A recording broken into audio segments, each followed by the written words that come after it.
halangan kepada mereka. Jadi kita lah yang terpaksa mengambil tanggungjawab, insya-Allah sekadar kita mampulah. Dan Muslim Care insya-Allah akan berterusan membantu mangsa-mangsa gempa, sama ada di Turki ataupun di Syria lah, insya-Allah, sebagaimana cuma kita akan mikirkanlah bagaimana nak bantu. Mungkin apa ni, kita ada kerjasama juga Ustaz, kita ada tabung. InsyaAllah kita ada pakar psikologi. Berfikirlah macam mana nak bantu. Sebab macam baru-baru ni di Cianjur kita bawa UPPN. Sebab dia memang satu pemulihan untuk anak-anak yang terlibat. Open versi wanita ini dua ini.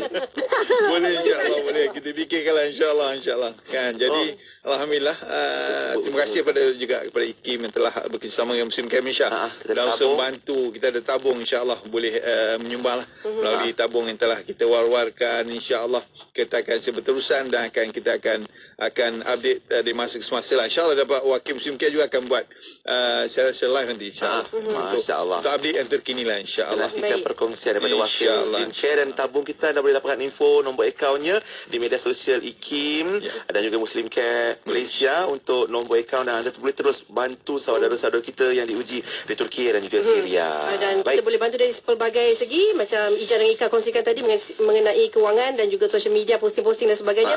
Doa sungguh-sungguh dan mencari pelbagai informasi untuk mendidik kita berjiwa ummah gitu macam Ika. Dan kita harap Muslim Care punya perjalanan pengurusan semua dipermudahkan, dan insya-Allah Ika dengan Ija pun insya-Allah minggu depan katanya. Doakan amin. Tapi kena bincang dulu sebab tarikh kita orang terlibat dalam syuting semua. Ada problem. Itu lepas pukul 10 lah bincang nanti dengan Muslim Care. Terima kasih Ustaz Johari, terima kasih Hadiza dan Hazwani untuk perkongsian kita hari ini. Jumpa lagi insya-Allah ya semua. Assalamualaikum. Insya-Allah. Alhamdulillah, itu perkongsian kita untuk pagi ini bersama tetamu-tetamu kita dan juga hebahan bersama Muslim Care Malaysia membawa kita ke penghujung Warna Pagi bersama Lin dan Pian. Dan kita nak ucapkan terima kasih kepada pendengar-pendengar daripada jam 6 pagi tadi sehingga jam 10 pagi, dan harapan kami terus kalian mendapat manfaat daripada diskusi yang kita bincangkan. InsyaAllah moga-moga bermanfaat semuanya. Jumpa esok insyaAllah. Sehingga itu, Assalamualaikum warahmatullahi wabarakatuh. Waalaikumsalam warahmatullahi wabarakatuh.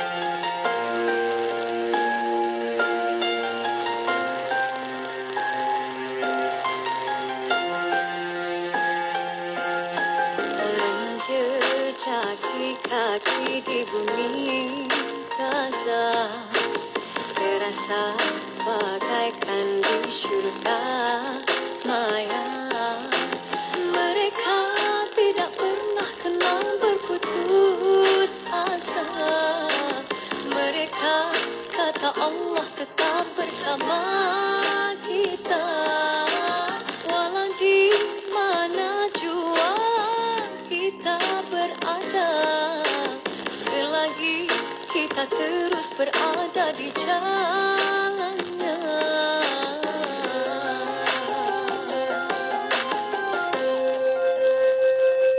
La tahzan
inspirasi, euforia, Islam, semuanya di IKIM.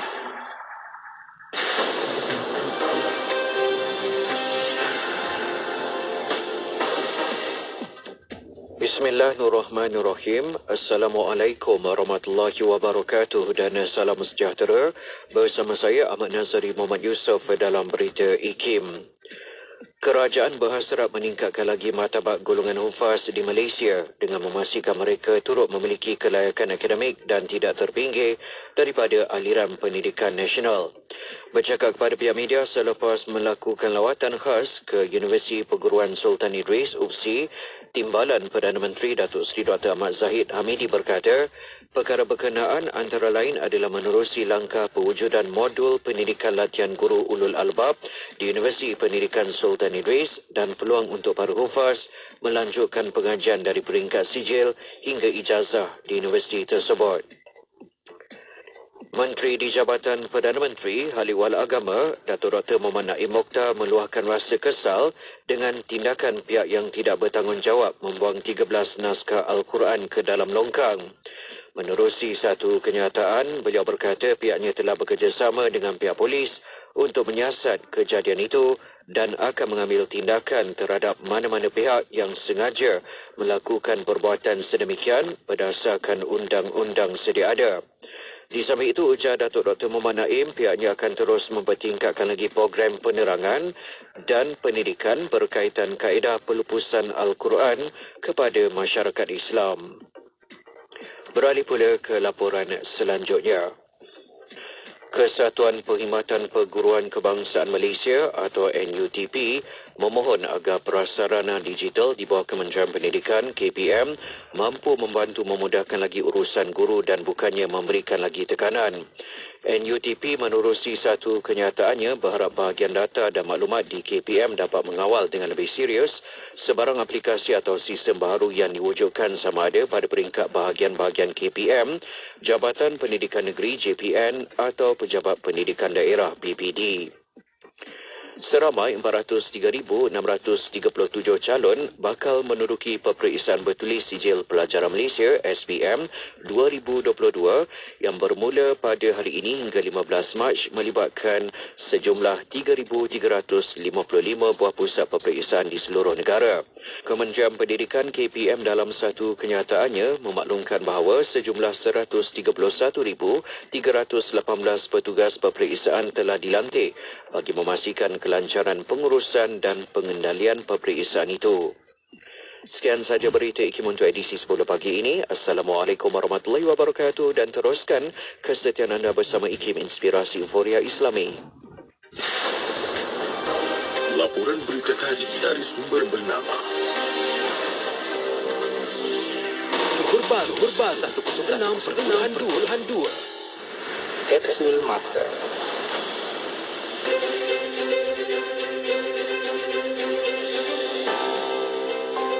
Pada 8 Februari dalam tahun 2008, Yang di-Pertuan Agong Tuanku Mizan Zainal Abidin berkenan menyempurnakan perasmian Masjid Kristal di Kuala Terengganu. Masjid Kristal ini menjadi mercu tanda baharu negeri Terengganu dan dunia Islam serta memberi banyak faedah kepada negara. Dalam titah baginda, selaras dengan penyiaran sebagai bandaraya warisan pesisir air, kewujudan dan keindahan Masjid Kristal ini boleh menarik kedatangan para pelancong dari dalam dan luar negara. Kehadiran pelancong secara tidak langsung mampu membantu perkembangan ekonomi dan menjana pendapatan negara. Pembinaan Masjid Kristal menjadi pelengkap kepada konsep dan tujuan pembinaan Taman Tamadun Islam. Masjid ini memudahkan umat Islam dan pelawat yang berkunjung ke Taman Tamadun Islam untuk mengerjakan solat.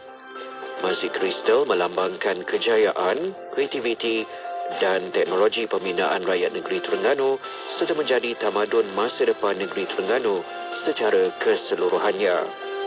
Petikan fakta ini disediakan oleh Seksyen Dokumentasi dan Penerbitan Akhib Negara Malaysia.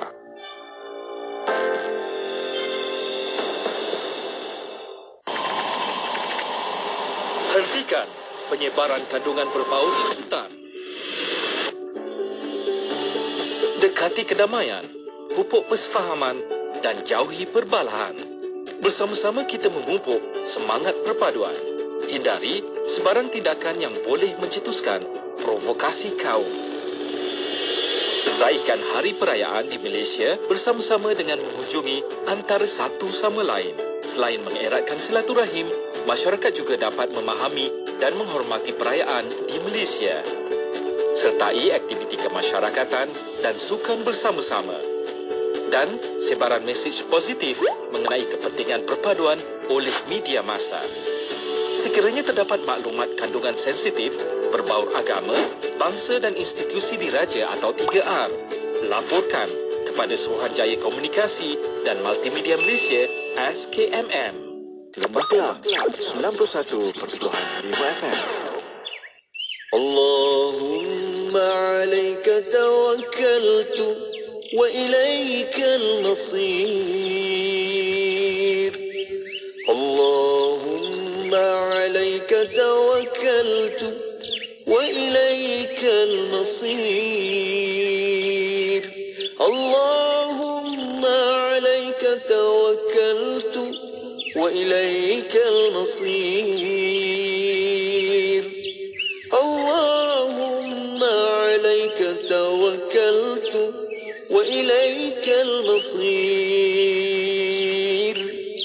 Allahumma alaika tawakkaltu wa ilaikal masir.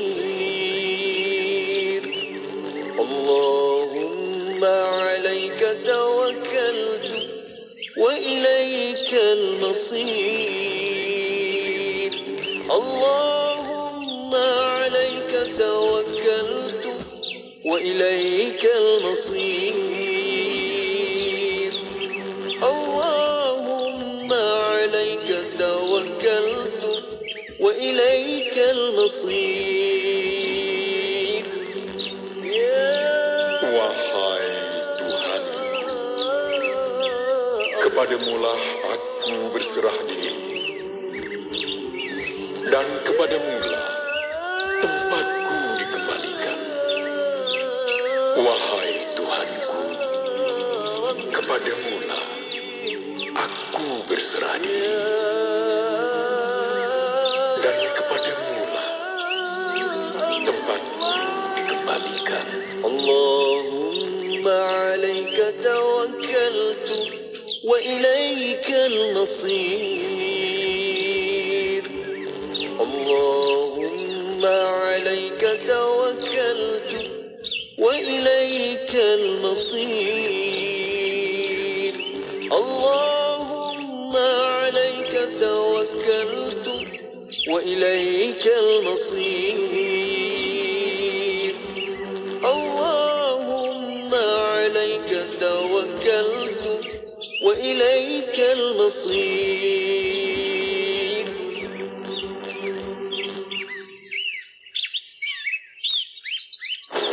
Kuis inspirasi kembali lagi. Hadiah wang tunai hampir RM10,000 menanti anda. Caranya mudah saja. Tunggu isyarat memanggil, menerusi slot warna pagi dan destinasi setiap Isnin hingga Jumaat bermula 1 Februari hingga 17 Mac 2023. Jadi pemanggil terpantas dan jawab soalan untuk menang wang tunai RM150.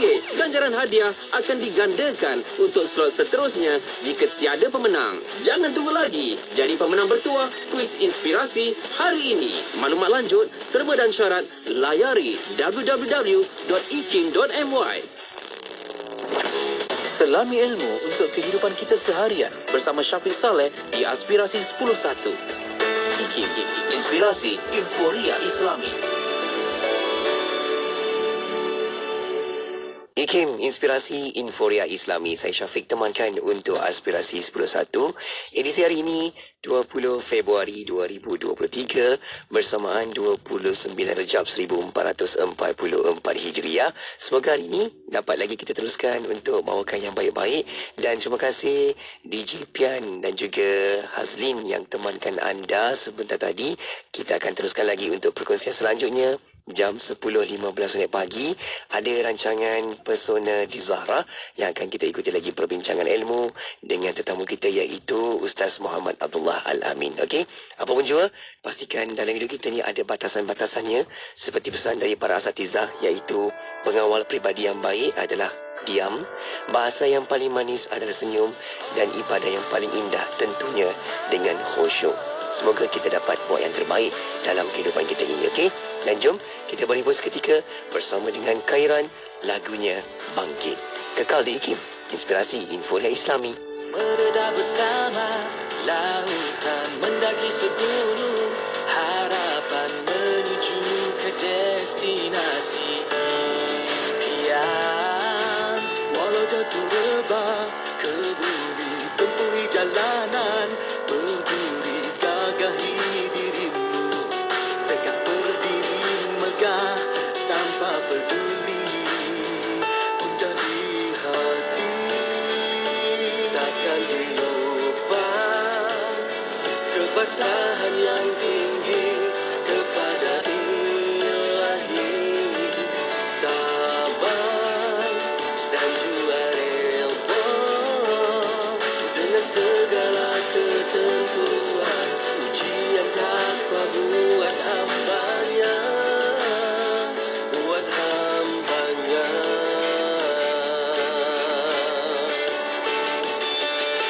Langkah demi langkah, biar tersusun arah, bangkit dari rebang walaupun dirimu parah. Patah sayap diri tiada kau peduli, kau gagah bertongkat parol, biarpun setengah mati. Ada tapak tangan mengadu pada Tuhan, buang egomu yang meracuni keimanan. Usah kau leka dibuai nafsu jua syaitan, ku seru padamu dengan kalimah bangkit, bangkit, bangkit, bangkit. Singkirkan rasa berputus asa dari rahmat Tuhan yang Maha Esa. Pengharapan sepenuhnya di jiwa, janji Tuhan dan caranya di sana.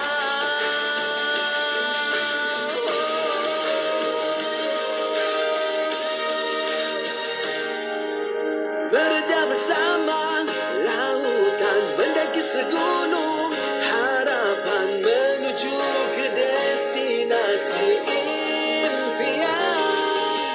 Walau jatuh rebah ke bumi, tempuhi jalanan, berduri gagahi dirimu, tegak berdiri megah tanpa peduli gundah di hati.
Gempa bumi yang berlaku di Turki dan Syria mengakibatkan kehilangan beribu-ribu nyawa dan berbelas ribu orang dilaporkan cedera. Kemusnahan harta benda, bangunan dan kediaman yang ranah. IKIM dan Muslim Care Malaysia menyeru orang ramai untuk menghulurkan sumbangan bagi mengurangi beban mangsa. Sumbangan boleh disalurkan kepada Muslim Care Malaysia Society melalui akaun Bank Islam Malaysia 1403 2010 093 666 dengan rujukan gempa bumi. Insya-Allah, setiap ringgit yang disedekahkan pasti memberi makna yang besar buat mereka. Semoga Allah Subhanahu Wa Taala meluaskan rezeki dan mengurniakan ladang pahala buat anda yang sudi menyumbang. Ayo bersama-sama dalam infak pembinaan Masjid Kampung Sungai Pusu Gombak. Percayalah, sesungguhnya tidak akan berkurang harta dengan melakukan sedekah.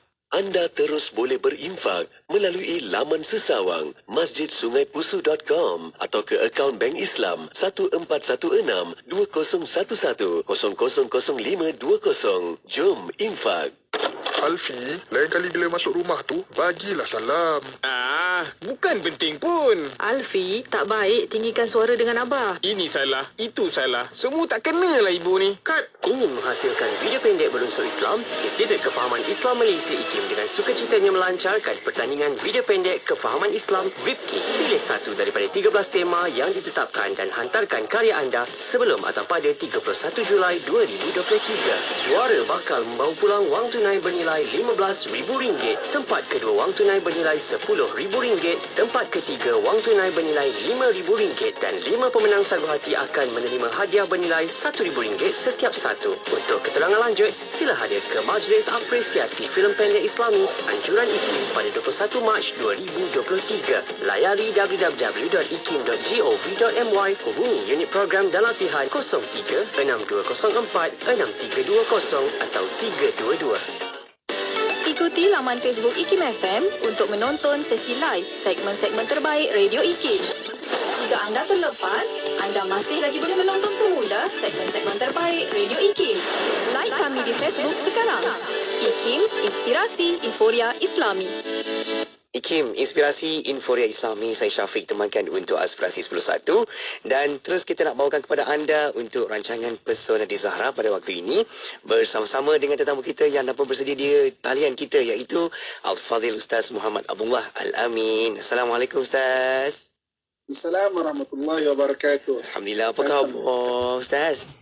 Alhamdulillah, tengah kesejukan ya. Oh, itulah kan. Ustaz katanya bersiaran di Jordan, betul Ustaz? Betul-betul lah. Allah. Okey, kalau hari ni Ustaz, kalau suara saya serak-serak basah, mohon maaf ya Ustaz. Suara romantik sikit hari ni, cewa. Okey Ustaz, walaupun di mana kita berada, nak teruskan lagi perkongsian kita ya Ustaz dengan nak belajar untuk mengenal watak Ustaz. Dan hari ini kita beri tema iaitu komunikasi berdasarkan watak. Nak teruskan lagi Ustaz, bagaimana yang kita boleh lihat dari sudut orang akal, orang mata, orang hati kan. Dan untuk itu kita buka sedikit mukadimah Ustaz. Silakan. Okey. Bismillahirrahmanirrahim. Assalamualaikum warahmatullahi wabarakatuh. Alhamdulillah wassalatu wassalamu ala Rasulillah wa ala alihi washabihi man tabi'ahu wa man nasara wa wala. Dirahmati Allah, DJ Ustaz Syafiq kita doakan mudahan suara tu semakin sembuh ya. Amin. Alhamdulillah insya-Allah. Amin. Dan seterusnya kepada seluruh para pendengar, ibu-ibu, akak-akak, ayah-ayah, serta abang-abang yang saya sayangi, dan saya doakan kebaikan sekalian. Syukur Allah Subhanahu wa taala daripada kejauhan mana-mana dunia kita tetap dapat bersiaran dalam Pesona Zahra. Kita sama-sama menuntut ilmu, mengenal diri kita dan bercakap komunikasi dalam rumah tangga dan juga pasangan kita insya-Allah. Okey, pada pagi yang berbahagia ni, perkongsian kita, saya nak kongsikan mengenai iaitu apabila satu orang itu stres ataupun satu orang itu kita panggil in the grip, maksudnya kena grip, apa akan jadi kepada dia, apa komunikasi yang kita kena faham pada dia. Okey, sebelum itu sebagai permulaan saya ulang balik bahawa Allah Subhanahu wa taala menjadikan manusia ini tak sama. Maknanya Allah jadikan kita dalam Quran, Allah Subhanahu wa taala sebut dalam surah Al-Hujurat, ya ayuhan nas, wahai manusia, inna khalaqnakum min dzakari wa untha wa ja'alnakum syu'uban wa qabaila lita'arafu. Kami jadikan kamu lelaki perempuan berbilang-bilang bangsa untuk tujuannya apa? Lita'arafu, untuk kamu kenal. Sebab itu kalau saya bicara mengenai mana mengenal ini, siapa-siapa pasangan yang baru kahwin dalam tempoh 10 tahun, dalam tempoh 10 tahun saya nak ucapkan selamat pengantin baru. So, pengantin baru ini dalam tempoh 10 tahun. So 10 tahun tu baru nak mengenal 10 tahun tu baru nak mengenal. Ta'arufu. Jadi saya ucapkan selamat pengantin baru kepada semua yang bawah 10 tahun dalam tempoh perkahwinan. Okey, jadi maknanya kita ulang dulu sikit bahawa orang ni sudut watak ni nanti kita tahun lepas 2023 kita bicara mengenai emosi. Tahun ini kita bicara mengenai watak. Nanti tengah tahun ni kita correlationkan antara kedua tu. Untuk kita lebih faham lagi Okey, daripada sudut watak ni manusia ada 4. Okey, yang pertama sekali adalah orang mata kita panggil Nak senang faham kita guna M-A-T-H matematik lah, perkiraan. M mata, A akal, T telinga, H hati Maknanya yang pertama orang mata. Orang mata ni action oriented, orangnya nak cepat-cepat, maksudnya bergerak dulu kadang-kadang, kemudian maksudnya ada reaksi spontan. Okay? Yang keduanya akal. Orang akal ni dia adalah orang yang banyak analisa. Orang akal ni mukanya nak boleh kenal dia muka tak berperasaan, stone je kita panggil tak berperasaan, malah ambil pot itu muka dia, mulut dia agak sinis. Okey. Kemudian orang telinga ni information oriented, maklumat. Kemudian baru bergerak, orang lain akan anggap dia lambat, tapi sebenarnya bukan lambat, dia perlukan maklumat. Dan yang keempat adalah orang hati. Orang hati ni kita panggil inner oriented, maknanya dalaman tu penting bagi dia. Jadi maknanya orang hati juga dipanggil people oriented. Dia adalah orang yang suka kebersamaan dengan orang-orang lain. Okey. Orang hati fikir bagi pihak orang lain. Dia fikir bagi pihak orang lain. Dia tengok hari ni DJ Syafiq tak ada suara, dia fikir bagi pihak DJ Syafiq. Agaknya susah nak cakap, penat agaknya. Dia fikir bagi pihak. Itu orang hati. Okey, bimbang kakak tuan-tuan muslimat sekalian. Okey, keempat-empat watak ini dia ada dalam diri kita. Empat-empat watak ni dia ada dalam diri kita. Yang kita perlu cari adalah susunan dia. Sebab itu dalam masa kita bicara mengenai watak pada tahun 2023 ni, maka setiap hari kita perlu cuba cari susunan dia. Nombor 1, nombor 2, nombor 3, nombor 4. Okey, katakanlah nombor 1 tu apa? Katakan mata. Nombor 2 katakanlah telinga, mata ke telinga. Nombor 3 dengan 4 apa? Jadi sepanjang kita bicara ni cari. Sebab keempat-empat ni dia ada kat dalam diri kita. Sebab tu kadang-kadang kita rasa kita ni semua ada. Tapi semua ada tu kita tak kira keadaan-keadaan yang kadang-kadang. Kita kata kadang-kadang saya jadi macam orang hati lah kan. Kadang-kadang itu bukan diri kita. Kita panggil itu secara selectively, secara terpilih kita jadi macam tu. Ini yang biasa adalah yang harian kita tu. Kadang-kadang kita mungkin jadi teliti detail. Mungkin sebab education, pelajaran kita, mungkin pengalaman kita lalu, dalam setengah-setengah keadaan kita detail. Tapi tak dalam biasa keadaan kita redah je, kita orang mata contohnya kan. Kadang-kadang tidak dikira. Sebab tu kita kena cari 1, 2, 3, 4. Okey. Ini buat kakak tuan-tuan sekalian. Watak yang pertama dan kedua dalam diri kita, itu diri kita. Itu cara kita berkomunikasi. Itu cara kita bergerak harian. Contoh katakanlah DJ Syafiq katakanlah maknanya telinga ke hati contohnya kan. Dia detail tapi dia fikir orang kan. Okey. Tu maknanya telinga ke hati. Ada orang kadang-kadang dia mata ke hati. Dia gerak tapi fikir orang. Ada orang kadang-kadang dia akal ke telinga contohnya kan. Dia fikir tapi dia agak detail kan. Maksudnya orang ni yang pertama dan kedua adalah watak kita. Okey. Yang watak yang ketiga dengan keempat, dia akan keluar ketika satu orang tu stres. Berarti kita kena tahu kita kena tahu di pensusunan dia. Ketika stres, terutamanya watak keempat biasa akan keluar. Contoh katakanlah DJ Syafiq watak keempat dia ni contoh bukan macam tu, ni nak bagi contoh kan. Katakan DJ Syafiq saya rasa mungkin watak keempat lah mata contohnya kan. Contoh. Jadi ketika stres dia akan jadi mata. Contohnya, dia stres jadi mata ni kan nak cepat kan. Bila biasanya tersusun, ada jadual. Kalau stres, lantak boleh lah. Buat je kan. Jangan disampai. Ketika stres, dia jadi macam itu. Okey. Jadi, dia punya pertama sekali, bila kita faham bahawa ketika stres, orang tidak menjadi seperti mana diri dia. Orang tidak menjadi seperti mana diri dia. Ada dua dimensi yang perlu kita tengok. Yang pertamanya, kita tidak boleh menghukum dia. Menghukum maksudnya, kita tak boleh label dia pada watak keempat dia. Contoh, ibu-ibu kakak tuan-tuan sekalian, secara realiti dia. Ini kita cerita secara realiti dia. Dalam rumah tangga, ketika seorang isteri stres, mungkin dia bukan orang mata, dia tersusun orangnya. Ketika stres, dia marah jadi orang mata. Oleh kerana watak empat tu bukan watak kita, dia punya keadaan adalah kita kadang-kadang tak pandai nak kontrol watak empat itu. Contoh kalau saya buat dalam bidang kuda contoh. Contoh kuda ni dia bayangkan ibarat ada 4 ekor kuda. Kuda pertama, kuda kedua ni kita biasa naik, kita kenal dia, kita tahu perangai dia macam mana. Kuda ketiga dan yang keempat ni kita jarang naik. Jadi oleh kerana kita jarang naik, kadang-kadang kita naik, kita tak pandai nak kontrol dia.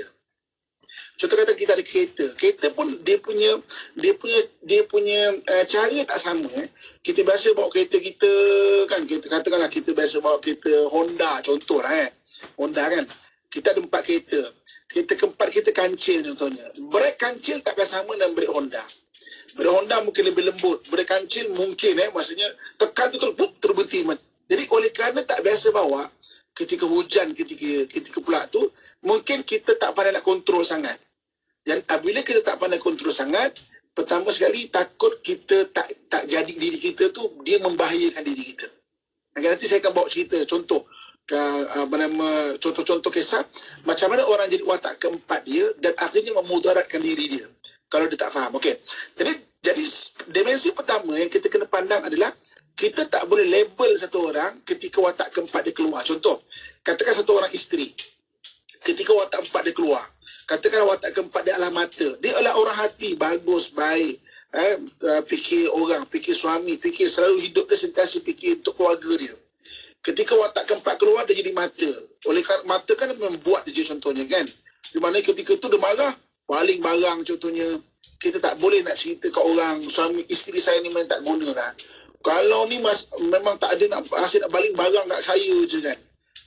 Kita tak boleh nak cerita kat orang ataupun kita tak boleh nak label dia watak empat dia. Sebab ketika itu dia tengah stres, dia bukan diri dia. Tak adil bagi kita label orang pada benda negatif yang bukan watak dia. Tak adil itu benda yang pertama yang kita kena faham. Betul kan ibu-ibu kakak saya sekalian, saya dalam mengendalikan keadaan rumah tangga, beribu kes kita biasa kendalikan. Kebanyakan orang ketika bergaduh, dia stres, keluar watak keempat. Ketika datang kepada untuk orang penasihat ke peguam syar'i kepada orang dia nak bagi nasihat sebagainya, dia akan cerita keburukan pasangan dia sebagai watak keempat itu. Dia kata, isteri saya ni, suami saya memang tak guna pun, orang asyik mengungkit aja.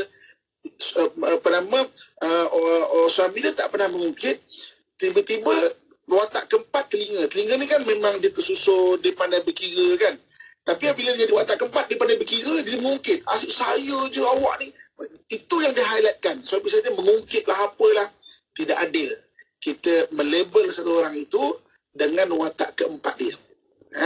Sebab watak keempat keluar ketika stres.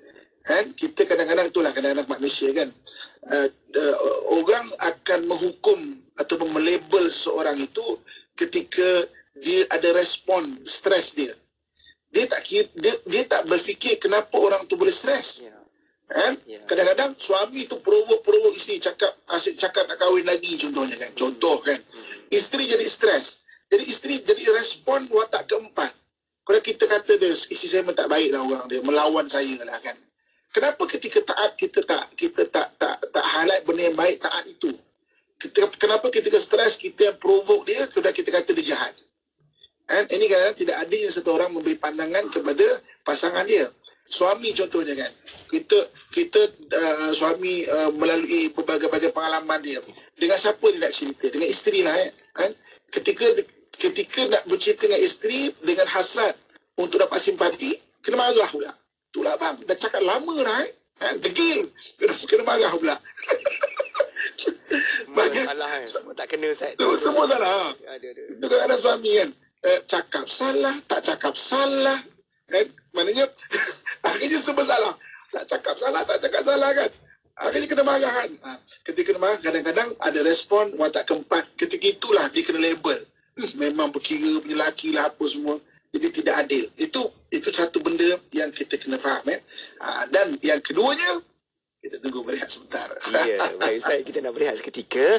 Kita akan kembali selepas ni untuk bincangkan lagi dengan tajuk kita komunikasi berdasarkan watak supaya kita faham dan kita adil dalam kita memberikan respon kepada seseorang. Okey, kita berehat seketika. Anda jangan ke mana-mana. Terus like, komen, share di Facebook juga di YouTube IKIM.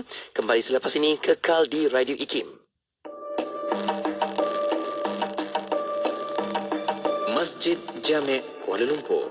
Masjid Jami' Sultan Abdul Samad atau dikenali dengan nama Masjid Jami' Kuala Lumpur ini asalnya telah dibina oleh pedagang-pedagang Islam yang berasal dari India. Masjid ini berada di antara persimpangan Sungai Kelang dan Sungai Gombak, Kuala Lumpur pada zaman penjajahan British. Masjid Jamek ini terletak di Jalan Tun Perak, Kuala Lumpur. Ia telah dibina dengan rasminya oleh Sultan Selangor, Sultan Alauddin Sulaiman Shah. Masjid yang tertua di wilayah persekutuan ini mendapat tumpuan orang ramai di sekitar pusat bandar, iaitu berhampiran dengan Dataran Merdeka dan perhentian LRT. Ia menjadi sebahagian daripada mercu tanda Kuala Lumpur sebagai kota kebudayaan Islam. Masjid ini dibina pada tahun 1909. Reka bentuknya diselia oleh pemangku arkitek Kuala Lumpur pada ketika itu, iaitu Arthur Benison Hubbard. Masjid ini memudahkan kaki tangan kerajaan beragama Islam mengerjakan solat 5 waktu dan solat Jumaat. Masjid Jamek merupakan masjid utama bagi solat Jumaat dan pusat aktiviti Islam sehinggalah Masjid Negara dibina pada tahun 1967. Reka bentuk masjid ini menurut tata rajah tradisional India Utara dengan dewan solat terbuka ke arah laman tertutup atau sahan. Masjid ini diapit dengan 2 menara dan beberapa menara lebih kecil. Kubah berbawang di kemuncak dewan solat dan di kemuncak menara menyerupai seni bina Moghul. Masjid Jamek adalah gabungan unsur Moghul dan Mughal yang menjadi contoh seni bina rasmi British di Malaysia. Belang merah dan putih dinding batu sama seperti Masjid Jamek di Cordoba, Spanyol, membentuk dinding luar masjid. Persamaan lain dengan Masjid Moghul boleh dilihat pada gerbang bertiang dalam bentuk berpetak dan perincian dengan selang jalur batu bata, plaster dan marmar. Pada tanggal 23 Jun 2017, dengan rasminya, masjid ini telah ditukarkan nama dengan nama baru, iaitu Masjid Jamek Sultan Abdul Samad, Kuala Lumpur, yang telah dimasyhurkan oleh Kebawah Duli Yang Maha Mulia Tuanku Syarifuddin Shah Ibni Almarhum Sultan Abdul Aziz Sultan Selangor.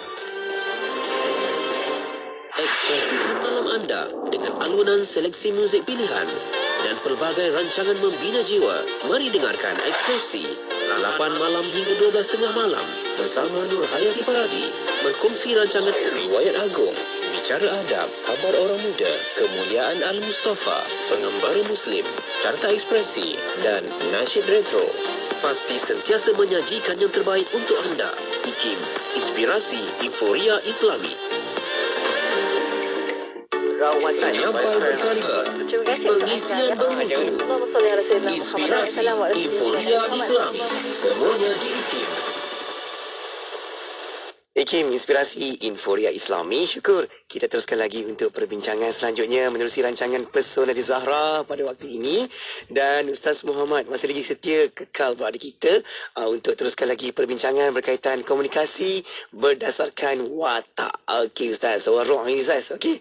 Dan Ustaz, jom teruskan Ustaz untuk kita nak mengenal-kenal antara kita untuk setia berkomunikasi dengan watak kita masing-masing. Silakan Ustaz. Terima kasih kepada Ustaz Syafiq, seterusnya kepada seluruh ibu-ibu, akak-akak, ayah, dan babang saya sayangi dan saya doakan dan kebaikan sekalian. Okey, lepas ni senang penonton, pendengar yang saya sayangi boleh kongsikan pengalaman mereka mengenai watak keempat. Mungkin daripada diri dia, pasangan dia, keluarga dan sebagainya. Okey, tadi kita cerita mengenai watak keempat ataupun apabila seorang tu stres keluar. Kalau ikut dalam sejarah Al-Quran, bagaimana kita boleh lihat Fir'aun.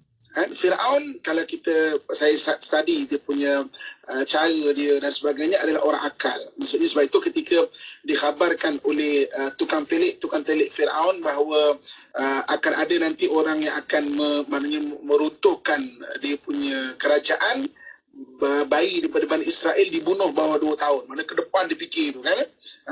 Memang takkan dia tidak akan minta merayu kepada satu benda tu sebagai orang yang memang very alpha kita panggil maksudnya bagi Fir'aun. Tapi ketika dia nak lemas, ketika di Laut Merah, ketika itu kita lihat watak hati timbul kat diri dia. Contoh macam, oh Musa, tolong Musa, aku beriman kepada engkau, aman tu bi Rabbi Musa, aku beriman dengan Tuhan Musa. Kita tengok macam mana perubahan watak itu. Okey, jadi hari ini kita lihat yang pertama sekali kita dah bincang tadi, tidak adil bagi seorang itu kalau dia melabel satu orang itu. Menghukum di sini maknanya melabel kan, maknanya terus judge atau orang itu dengan watak keempat dia.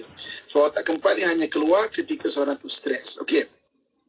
Kemudian yang keduanya yang kita kena tahu adalah diri kita. ketika watak keempat itu keluar, kita kena faham bahawa itu bukan diri kita. Sebab itu kita kena tenangkan diri kita. Kita lihat dalam hadis Nabi SAW mengajarkan ketika sedih, dia ada cara mengubat dia. Contoh, kalau kita sedih, baca surah Al-Mudathir. Ada 7 ayat surah Al-Mudathir itu baca bagi orang yang sedih dan mungkin jadi stres. Ya ayyuhal mudathir kum fa'anzir wa rabbaka fakabbir wa thiyabaka fatahhir wa duzza fajur fala tamnun tastaksir wa lirabbika fasbir. Wahai orang berselimut, yang mudathir kum fa'anzir, bangun, ingatkan diri kamu, ingatkan kaum kamu. Kemudian ada 5 step dia bagi orang sedih, iaitu wa rabbaka fakabbir, Tuhan kamu agungkan. Belief system, keimanan kuatkan balik. Wa rabbaka fakabbir wa thiyabaka fatahhir, baju kamu kemaskan, sucikan. Sebab biasa kalau orang tengah stres tu, baju dia tidak akan terurus. Wa thiyabaka fatahhir wa ruzza fahjur, perangai lama ubah. Wala tamnun tastakthir, pemikiran lama, apa yang kamu harapkan ubah. Walirabbika fasbir, dengan Tuhan kamu akan bersabar. Emosi, sabar-sabar ni benda emosi kena jaga. Itu sama ada kita baca ayat 1-7 surah Mudathir untuk mengawal kesedihan, atau kita ambil pengajaran 1-7 surah Al-Mudathir. Sebab ketika itu memang Nabi SAW ketika itu tengah sedih. Betul Allah panggil Nabi, ya ayyuhal mudaththir, wahai orang berselimut, bangun, jangan berkurung semata-mata. Okey. Jadi kita kena tahu bahawa dalam Islam ketika sedih, takut keluar watak keempat dan bukan diri kita. Ada ayat yang bagus dibaca, ada ayat yang bagus untuk diambil iktibar, kita belajar. Ketika sedih, ketika marah, watak keempat akan keluar. Sebab itu dalam Islam ada mengajarkan kepada kita untuk kontrol marah. Jangan sampai marah kita tu timbul watak keempat, kita tak boleh kontrol diri kita. Itu dalam hadis yang disebut bagaimana orang tengah marah, ambil wudu contohnya. Ketika tengah marah, kalau berdiri maka beralihlah. Berdiri duduklah, kalau berduduk bangunlah. Maknanya baringlah. Maksudnya beralih, yang kita fokus pada marah itu. Takut watak keempat akan keluar. Okey, saya bagi contoh pengalaman berlakunya watak keempat dalam kehidupan manusia sekeliling kita ni. Contoh, ada satu orangnya orang hati, ya. Orang hati ni kan people oriented, kan, fikir bagi pihak orang, kan. Di satu negeri, saya tak nak sebut negeri mana, dia menemankan saudara dia untuk ada maknanya dia ke mahkamah syariah. Mahkamah syariah ni kadang-kadang kan berlaku ketegangan, ya. Mana suami isteri nak bercerai, bukan dia nak bercerai, ditemankan satu orang, kan. Jadi ketika berlaku pertengkaran di mahkamah syariah, dia yang tak tahan, dia keluar watak keempat dia mata, ambil tikam orang. Nasib baik tak meninggal. Masa nak ceritanya, bila watak empat keluar, kadang-kadang orang tak pandai nak kontrol watak empat itu. Itu yang kita kena faham. Terutama diri kita. Ketika watak empat nak keluar, kita kontrol. Real case, saya pernah ada satu orang hati. Orang hati ni sama juga. Dia kan people oriented, kan. Maknanya fikir bagi pihak orang, kan. Okey, maksudnya bagus, lembut. Dia bawa keluarga dia, tapi dia bukan orang Malaysia. Dia satu orang di luar negara, cukup terkenal kes ni. Dia bawa ahli keluarga dia semua sekali untuk bercuti di Bali. Ketika nak balik, dia maknanya immigration tahan sebab dia ada bayar duit lah, bawa cash untuk dia bercuti tu. Jadi sebab nak declare duit tu sampai dia tertinggal kapal terbang. Maka watak keempat dia keluar, dia pergi lempangnya immigration dekat Bali tu. Akhirnya orang ni, perempuan ni, dipenjara 3 tahun. Tak pasal. Sebab apa? Ketika watak empat keluar, orang hati, watak empat keluar, dia tak boleh kontrol diri dia sampai macam tu, tak pasal kena penjara 3 tahun. Kan niatnya bagus, bawa saudara bercuti di Bali. Kan? Ini antara kes yang pernah berlaku. Saya pernah jumpa satu kes, satu orang yang dia orang mata. Orang mata ni dia tak kisahkan pergi dia dan sebagainya, kan. Tiba-tiba menjadi orang telinga. Ketika jadi orang telinga, mengungkit sampai sangat menyakitkan hati pasangan. Mungkin jejak orang telinga. Orang telinga kan pandai menyusul, pandai berkira, mengira, kan. Tapi sebab orang telinga memang watak dia pandailah untuk menjaga watak dia. Dia orang mata, ketika tak pandai jaga, berkira. Kan? Saya pernah jumpa satu orang yang orang hati, sama juga orang hati, dan dia bergaduh dengan ipar dia. dia jadi orang akal. Orang akal terus fikir macam mana nak jadikan ipar dia tu masuk lokap. Dan dia buat cerita sampai ipar tu boleh masuk lokap. Kan tak nice tu benda macam tu. Kan tak bagus benda macam tu kan. Sebab jadi fitnah dan sebagainya. Tapi nak ceritanya, bila watak keempat itu keluar, kalau orang tak pandai nak kontrol diri dia, sangat bahaya. Sebab tu Islam ada pengurusan marah. Islam ada pengurusan sedih. Islam ada pengurusan emosi supaya watak empat tidak keluar. Kenapa? Yang pertamanya, orang jangan menglabel atau menghukum seorang orang itu, menghukum kepada melabel ketika watak empat keluar. Yang keduanya, kita sendiri. Kita kena tahu susunan kita watak 1, 2, 3, 4. Sebab apa? Takut watak 4 tu keluar yang kita maksudnya bukan diri kita tak pada kontrol. Satu real case. Orang yang sangat bagus, orang akal, maknanya tahu apa peranan dia, apa objektif dia dalam keluarga, tiba-tiba jadi watak 4, watak mata. Bergaduh jadi watak mata, bawa kereta laju-laju tak kira dah. Membahayakan diri dia, membahayakan orang lain. Nasib baik tak aksiden. Tapi ketika watak mata keluar, buat kerja contohnya kan. Apa tak bahayanya? Bila seorang itu keluar watak 4 yang dia tak boleh nak kontrol benda tu. Jadi memang kat tuan-tuan muslimin muslimat sekalian, komunikasi dengan watak kita kena faham. Bahawa ada keadaan, berarti kita kena tahu watak 1, 2, 3, 4. 3 dan 4 ini akan keluar ketika stres. Dan ketika itu kita kena faham itu bukan diri kita. Kita kena tenangkan diri kita. Takut-takut dia menguasai diri kita yang kita tak pada kontrol. Akhirnya memudaratkan kita. Okey, lepas ni kita mungkin boleh dengar pertanyaan, perkongsian kepada sidang pendengar sekalian mengenai watak 4, insyaAllah. Baik, Ustaz, insyaAllah pasti kita akan bincang lagi, Ustaz. Dan nak tahu dengan lebih lanjut, anda boleh hantarkan ke talian WhatsApp konti kita soalannya di talian 011-29-004-004. Kita nak berehat seketika untuk nak dapatkan lagi soalan pertanyaan selepas ini, okey? Rehat seketika, kembali selepas ini, kekal di Radio IKIM. Siti, kamu ni kejap solat, kejap tak. Jangan buat main-main, Siti. Sibuk, Mak. Masa terhad sikit. Manakah nak rehat untuk makan lagi? Nak cuci makeup sebelum solat lagi? Dah tahu masa tu terhad. Carilah sesuatu yang memudahkan. Kamu tengok Sisa tu. Sempat aja dia nak bersih dan tanggalkan makeup sebelum wuduk. Dia pakai hot set kosmetik Nuraisa, Mak. Nuraisa kosmetik mesra wuduk tu? Habis tu, kenapa kamu tak pakai hot set kosmetik Nuraisa juga? Nuraisa kan kosmetik mesra wuduk.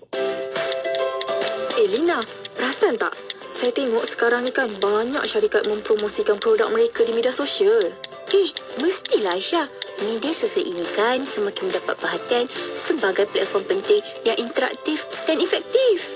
Oh, patutlah. Sebelum ni kita hanya bersiaran di Radio IKIM je. Sekarang, Radio IKIM tawarkan untuk bersiaran di Facebook dan YouTube. Menarik sangat tu. Saya tengok pengikut di media sosial IKIM lebih 1 juta. Dah, jom kita telefon sekarang. 012-686-9236 untuk tepas slot. Penjagaan warga tua di Malaysia lazimnya diletakkan di bawah penjagaan informal berbanding dalam institusi. Ia dilakukan atas dasar tanggungjawab, kasih sayang dan membalas budi. Dalam Islam, anak-anak dituntut untuk melayani ibu bapa, khususnya yang telah lanjut usia, dengan lemah lembut. Bagaimanapun, masyarakat dilihat kurang memberi tumpuan dan perhatian kepada kesejahteraan penjaga warga emas kerana ia dianggap sebagai isu kekeluargaan dan sensitif untuk dibincangkan. Hakikatnya, prospek penjaga bagi warga emas melangkaui skop tanggungjawab, hubungan kekeluargaan dan emosi kerana turut melibatkan aspek keupayaan, sistem sokongan dan kemampuan penjaga. Isu ini menjadi semakin penting kerana populasi warga tua semakin meningkat dan Malaysia perlu bersedia menjadi sebuah negara tua menjelang 2030. Bagi membincangkan isu ini, IKIM akan menganjurkan program Muzakarah Pakar Hak dan Tanggungjawab Penjaga Warga Emas menurut perspektif Islam pada 14 Mac 2023. Kami mengalu-alukan penyertaan daripada wakil agensi kerajaan berkaitan, pengendali Pusat Kebajikan Warga Emas, persatuan dan ketua masyarakat setempat, ahli akademik, penyelidik, penjaga warga emas dan individu yang berminat untuk menyertai muzakarah pakar ini. Tempat adalah terhad. Layari laman web IKIM untuk maklumat lanjut. Melaka 89.5. kembali bersama IKIM, Inspirasi Inforia Islami, dan nak teruskan lagi perkongsian kita menerusi rancangan Pesona di Zahra. Akan kita dengarkan perkongsian oleh Ustaz Muhammad Abdullah Al-Amin. Baik Ustaz, ada soalan yang kita dapat di talian WhatsApp konti kita. Ada yang bertanya, Ustaz, saya termasuk watak mana bila berbincang suka bercamgah arus, Ustaz? Bagaimana? Okey, kalau daripada apa yang dicerita tu, kebiasaannya orang telinga. Itu belum stres lagi sebenarnya. Sebab orang telinga tu dia information oriented. Maksudnya dia maklumat. Sebab tu oleh kerana dan orang telinga adalah orang yang sangat mementingkan maklumat, tapi maklumat apa yang dia dapat. Kan? Jadi sebagai orang telinga kadang-kadang dia kena faham bukan semua benda yang dia tak jumpa tu maknanya tak ada. Kan? Betul kadang ini memang banyak maklumat. Jadi bercanggah tu sama ada orang telinga. Kalau orang akal punya percanggahan biasanya logik. Kan? Sebab orang akal ni dia akan mementingkan logik, tapi logik dia. Logik dia so maksudnya mungkin dia orang akal, mungkin dia orang telinga. Wallahu alam. Okey. Di Facebook Ustaz, ada sahabat kita bertanya, Ustaz, macam mana menyeimbangkan komunikasi watak orang tua dan anak agar tak muncul watak yang keempat itu? Contohnya, watak ibu, telinga dan mata. Watak anak pula hati, Ustaz. Bagaimana? Okey. Orang hati ni antara satu yang cabaran dia lah kan, bagi bukan orang hati, iaitu dia inner oriented. Dia benda dalaman sangat penting bagi dia. Sebab tu kadang dia kena cakap baik-baik, dia kena pujuk-pujuk, dan benda tu memerlukan masa yang agak panjang. Kalau ada pasangan orang hati contohnya, kalau merajuk agak panjang berbanding dengan orang akal. Orang akal dapat objektif, okey.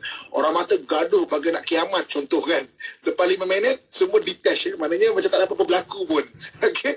Maksudnya orang hati kena ambil masa sikit Kadang-kadang itu kalau orang tak sabar kadang-kadang Jadi saya faham sangat ibu ini, kalau anak tu orang hati kadang-kadang memang kena cakap lebih baik, kadang merajuk, kadang maknanya selain daripada kita faham watak ni, the expectation kita punya jangkaan kepada anak kita betul lah. Taklah kita kata penat aku, pening. Maksudnya tak faham lah sebab kita orang hati. Saya memang consume atau memerlukan banyak masa dalam kita memujuk ataupun maknanya kalau dalam keadaan yang terganggu emosi itu. Allah Allah. Okey. Seterusnya ada yang bertanya, Ustaz, kalau orang yang mengamuk tiba-tiba tapi bukan kena sampuk atau kena sakal ke katanya, adakah itu watak keempat seseorang apabila dia tertekan dan stres, tak dapat kawal diri dan situasi semasa? Okey, mengamuk ni semua orang boleh mengamuk. Cuma gaya mengamuk macam mana?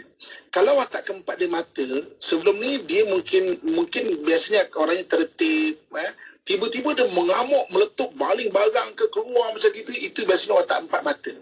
Okey, kalau dia mengamuk dengan cara macam merancang satu benda itu baru watak keempat dia adalah akal. Ada orang mengamuk tu rancang, nak buat macam ni kan. Kalau dia mengamuk dengan cara dia tak boleh kontrol, itu biasanya orang hati. Kan, watak hati keluar. Dia tak boleh kontrol. Saya pernah jumpa DJ Syafiq satu orang ibu baru melahirkan anak dalam 2 minggu, anak masih menyusu lagi. Dia jadi orang hati, dia orang akal, dia jadi orang hati, dia merajuk tinggal anak. Padahal dia takkan macam tu. Seorang ibu naturally bukan itu dia punya naluri. Dia boleh tinggal anak depan anak tengah menyusu badan tu padahal. Dia merajuk yang tak pandai kontrol diri dia. Orang hati merajuk juga, dia pandai kontrol sebab itu watak dia. Jadi dia menjadi orang hati yang tak pandai kontrol. Maksudnya mengamuk tengok gaya cara mengamuk macam mana. Sebab dia mengamuk orang hati lain, orang akal lain, orang telinga lain, orang mata lain, dan itu watak pertama. Ada juga mengamuk sebab watak pertama, ada yang watak keempat. Kalau dia masih pandai kontrol, itu masih watak pertama dia. Tapi kalau tak boleh kontrol, itu bukan watak pertama, itu watak keempat diri dia. Okey. Baik, Ustaz. Seterusnya, kalau sifat bertangguh-tangguh boleh masuk dalam watak yang mana, Ustaz? Okey, bertangguh-tangguh ni dia emosi. Dia emosi. Kita akan bincang nanti. Okay, tahun lepas kita kongsikan mengenai ada orang emosi warna biru, warna kuning, warna merah dan warna hijau. Biasanya tangguh-tangguh ni kalau ikut emosi. Kalau pendengar setia kita, Puan Mizahara ni, dia ada dalam emosi warna biru. Biru ni santai, kan? Nanti di tengah tahun ni kita akan correlationkan antara watak dan juga emosi. Sebab orang mata dia ada emosi dia yang maknanya yang inborn, lahir dari ke situ. Orang telinga ada emosi dia, orang akal ada emosi dia, orang hati ada emosi dia. So kalau kita cerita mengenai bertangguh ni, itu dah lebih pada emosi. So emosi, kalau ingat lagi kita bincang pada tahun lepas, emosi warna biru kita sebut. Biru ni santai, kita suka tangguh. Wallahualam. Okey Ustaz, itu saya kira dengan perbincangan watak-watak yang perlu kita tahu kan Ustaz, supaya kita dapat buat persediaan dan kita memahami antara satu sama lain, dan boleh kita jadikan sebagai satu panduan lah kan, supaya tidak terlebih-lebih dan kita boleh mengawal perasaan itu Ustaz. Sampai di ujung pertemuan, mungkin Ustaz sedikit kesimpulan Ustaz, bagaimana kita boleh seimbangkan emosi kita dengan watak-watak yang kita ada di sekeliling kita ni Ustaz. Silakan. Okay, ibu-ibu, kakak, tuan-tuan, muslim-muslimat yang saya sayangi dan saya doakan yang kebaikan sekalian kan. Okey. Kita hidup dalam komuniti manusia. Apabila manusia dia ada satu maksudnya Allah sebut laqad khalaqnal insana fi ahsani taqwim. Kami jadikan manusia sebaik-baik susunan. Maknanya kita boleh faham manusia itu kalau kita ada ilmu. Okey. Jadi macam mana cara kita nak faham? Sebab Allah sebut dalam Quran surah Hujurat tu lita'arafu, untuk kamu kenal. Kan kita hari ini bincang mengenai watak. Hadamkan betul-betul mengenai watak. Nanti kita dah bincang mengenai emosi, hadamkan betul-betul mengenai emosi. Nanti kita akan cuba lebih memahami lagi. Dan bila kita lebih memahami lagi, yang penting adalah kita punya expectation, kita punya jangkaan, kita punya sangkaan pada satu orang itu kita dah boleh maknanya faham. Contoh kan, hari ini saya berada di sekitar bumi Palestin, Jordan kan. Okey. Kita di Malaysia sekarang ni tengah maknanya agak hujan dan kita tak ada musim sejuk. Kan? 2 minggu lepas Jordan dipenuhi salji. Maknanya ada salji, dia aman sekalipun. Jadi apabila kita faham, saya nak datang ke Jordan ni, saya faham tengah musim sejuk, jadi saya pakai baju sejuk. Saya bawa baju sejuk. Yang baju ni saya takkan pakai di Malaysia. Saya takkan pakai di Malaysia baju ni sebab tak perlukan benda ni. Jadi apabila saya bawa baju ni ke luar negara, saya faham apa yang berlaku di sini. Maknanya taklah saya stres. Kan? Taklah kata, apalah Jordan tak gunalah kan, sejuk lah, apalah, relax lah kan, maksudnya tempat lain semua panas. Saya tak kata macam tu. Saya faham Jordan ni tengah musim sejuk. Contohnya kan, kalau mungkin saya datang bulan 6, bulan 7, dia mungkin tengah musim panas. Saya tak perlu pakai baju sejuk.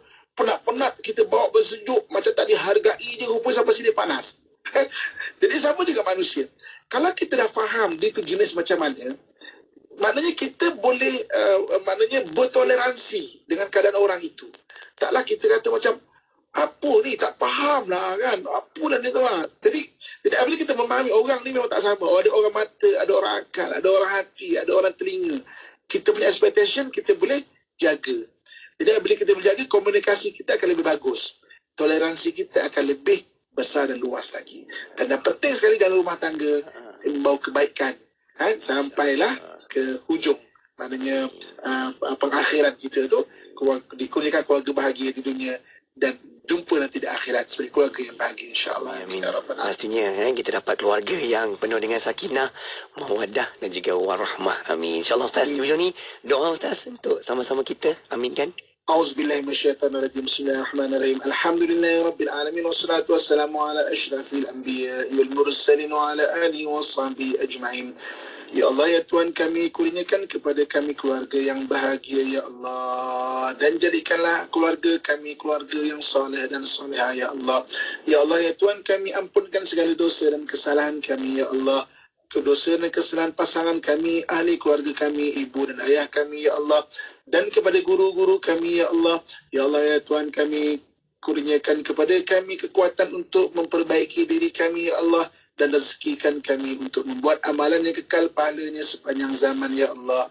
Allahumma rabbana atina fid dunya hasanah وفي الآخرة حسنة وقنا عذاب النار وأدخلنا الجنة مع الأبرار يا عزيز يا غفار يا رب العالمين وصلى الله على سيدنا ومولانا محمد وعلى آله وصحبه أجمعين سبحان ربك رب العزة أما يصفون وسلام على المرسلين والحمد لله رب العالمين تقبل الله منكم منا ومنكم تقبل يا كريم. Terima kasih Ustaz atas perkongsiannya. Moga bermanfaat dan kita doakan perjalanan Ustaz juga semoga diberikan kemudahan Ustaz, insya-Allah. Jumpa lagi. Jaga diri Ustaz. Assalamualaikum.